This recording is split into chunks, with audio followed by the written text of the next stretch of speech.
মুসলমান আল্লাহর গোলাম আল্লাহ পাক রব্বুল আলামিন আমাদেরকে বুনিয়াদ হিসেবে বানায়া পাঠায়া রাখছেন দুনিয়ার জমিনে। আল্লাহ রব্বুল আলামিন আমাদেরকে মানুষ হিসেবে পাঠায়া দিয়েছেন দুনিয়ার জমিনে। এরে নবীর আশিকের দল আল্লাহ রব্বুল আলামিন পাঠায়া দিয়েছেন বুনিয়াদ হিসেবে আমাদেরকে। আল্লাহ রব্বুল আলামিন ভালো করে জানেন আমরা গুনাহ করব, কারণ আল্লাহ রব্বুল আলামিন আমাদের মধ্যে গুনাহ করার মাত্রাও দিয়েছে, আবার নেকের আমল করার মাত্রাও আল্লাহ দিয়ে দিয়েছে। বান্দা তুই গুনাহ করার স্বাধীনতা আমি আল্লাহ দিলাম, আবার নেক আমল করার স্বাধীনতাও আমি আল্লাহ তোকে দিয়ে দিলাম।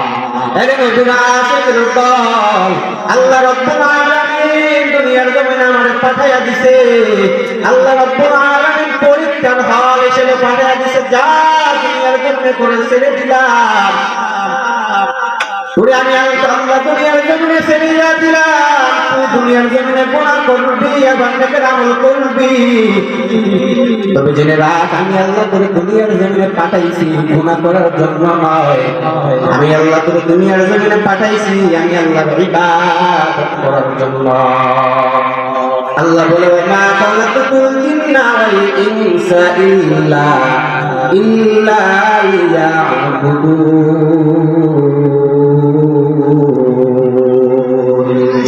মা খালাকাতুল জিন্না ওয়াল ইনসা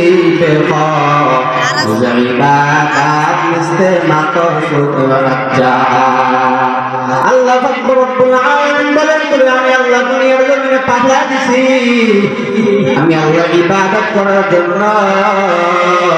তবে আমি আল্লাহ তোরে দুনিয়ার জমিনে পাঠায়া দিছি, তুই গুনাহ করতে পারবি, তুই নেকের আমল করতে পারবি, তোর স্বাধীনতা।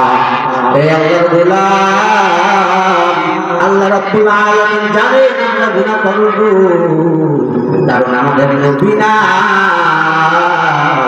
1450 বছর আগে আমার নবী আমাদেরকে ছেড়ে চলে গেছেন, সাহাবায়ে কেরামরা নাই, বড় বড় আল্লাহ নাই। তোরা গুনাহ করবি, তবে আমি আল্লাহ তোদের জন্য একটা স্পেশাল দরজা করে রাখলাম। তোরা গুনাহ করবি আর আমি আল্লাহ দরবারে তাওবা করবি, আমি আল্লাহ তোদের তাওবা গ্রহণ কইরা তোদের নিষ্পাপ নাশ বানায় দিব। মুসলমান ইমানদার আল্লাহর গোলাম, তোর বয়স 40 বছর, 50 বছর, 60 বছর, এই বয়সের মধ্যে তুই কত গুনাহ করছো, কত গুনাহ করছো। বান্দা বান্দি প্রতিদিন কত গুনাহ করি আমরা, কত গুনাহ করি আমরা। আল্লাহ রাব্বুল আলামিন বলে, ও বান্দা বান্দি, আমি আল্লাহ বললাম রহমান, আমি আল্লাহ বললাম রহিম, আমি আল্লাহ বললাম দয়ার সাগর। বান্দা বান্দি 60-70 বছর লাগায় যে গুনাহ করছো, ও বান্দা বান্দি তুই আমি আল্লাহর দরবারে একবার 2 ফোঁটা চোখের পানি ফালায়া তওবা কর, তওবা কর। আমি আল্লাহ তোর 2 ফোঁটা চোখের পানির বিনিময় তোর 60-70 বছরের গুনাহ আমি আল্লাহ মুহূর্তের মধ্যে ক্ষমা করে দিব। या इलाही मुझसे मुझको दूर कर, ताकि देखो मुझ में तुझको एक नजर। या इलाही तू मेरा माशूक है, या इलाही तू मेरा महबूब है। ऐ मुसलमान इमानदार गुलाम, কত গুনাহ করছো, কত গুনাহ করছো, আমার আল্লাহ তোমার ফিরে আল্লাহ মাফ করে দিবেন, আল্লাহ রাব্বুল আলামিন ক্ষমা করে দিবেন।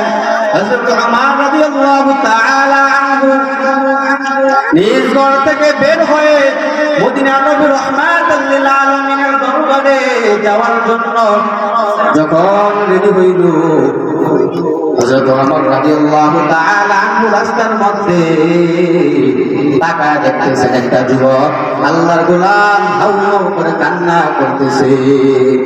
হযরত ওমর যখন দেখলেন আল্লাহর বান্দা যুবক কান্না করতেছে, হযরত ওমর রাদিয়াল্লাহু তাআলা আনহু জিজ্ঞাসা করলেন, ও যুবক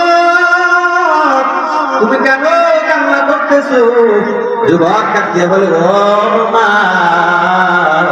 আমি অনেক বড় গুনাহ করে ফেলছি, গুনাহ। সাহাবায়ে কেরামের একটা অভ্যাস ছিল, সাহাবায়ে কেরাম যদি গুনাহের কথা শুনতো তাদের চক্ষু দিয়ে অটোমেটিক্যালি পানি বের হতো।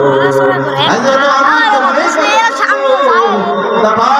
ওমরের চক্ষু দিয়ে পানি বের হয়ে গড়া গড়া পড়তেছে। হযরত ওমর রাদিয়াল্লাহু তাআলা আনহু আর কোনো কথা না বলে রহমতের নবী মদিনার নবী রহমাতুল লিল আলামিনের দরবারে যায়। রহমতের নবী মায়ার নবী রহমাতুল লিল আলামিন তাকে দেখতেছে। হযরত ওমরের চোখে পানি। মদিনার নবী রহমাতুল লিল আলামিন বলতেছে, ওমর তোমার চোখে কেন পানি? হযরত ওমর রাদিয়াল্লাহু তাআলা আনহু বলতেছে, ও মায়ার নবী, আপনার দরবারে আসার সময় রাস্তার মধ্যে একটা যুবকের সাথে দেখা। ওই যুবক নাকি গুনাহ করেছে, সে কান্না করতেছে। মদিনার নবী রাহমাতুল লিল আলামিন, মদিনার নবী রাহমাতুল লিল আলামিন সাহাবায়ে কেরামদের পাঠা বলতেছেন, ও সাহাবায়ে কেরামরা তোমরা যাও ওই যুবককে নিয়ে আসো। যখন সাহাবায়ে কেরামরা ওই যুবকের কাছে গিয়া বলল, তোমাকে নবী তলব করেছে। যখন ওই সাহাবী নবীর কাছে আসছে, নবী করিম সাল্লাল্লাহু আলাইহি ওয়াসাল্লাম জিজ্ঞাসা করলো, যুবক তুমি কি এমন গুনাহ করেছো, তুমি কান্না করতেছো, বলো। ওই সাহাবী কোনো কথা বলে না, শুধু কান্না করতেছে। এক পর্যায়ে ওই সাহাবী বলতেছে, ইয়া রাসূলুল্লাহ, ইয়া হাবিবাল্লাহ, আমি পেশাগতভাবে একজন কাপড় চোর, আমি কাপড় চুরি করে আমি আমার জীবিকা নির্বাহ করিব পয়গম্বর। ও পয়গম্বর, আমি গতকাল রাত্রে মদিনার একটা কবরের মধ্যে নামি কাপড় চুরি করার জন্য। যখন আমি ওই কাপড়টা চুরি করার জন্য কবরের মধ্যে নামি, তখন আমি যখন কাপড়টা লাশের গা থেকে যখন টান দিয়া সরাই, তাকায় দেখতেছি ওই যে লাশটা সুন্দর একটা যুবতী মেঘলা, সুন্দরী যুবতী একটা মেঘলা।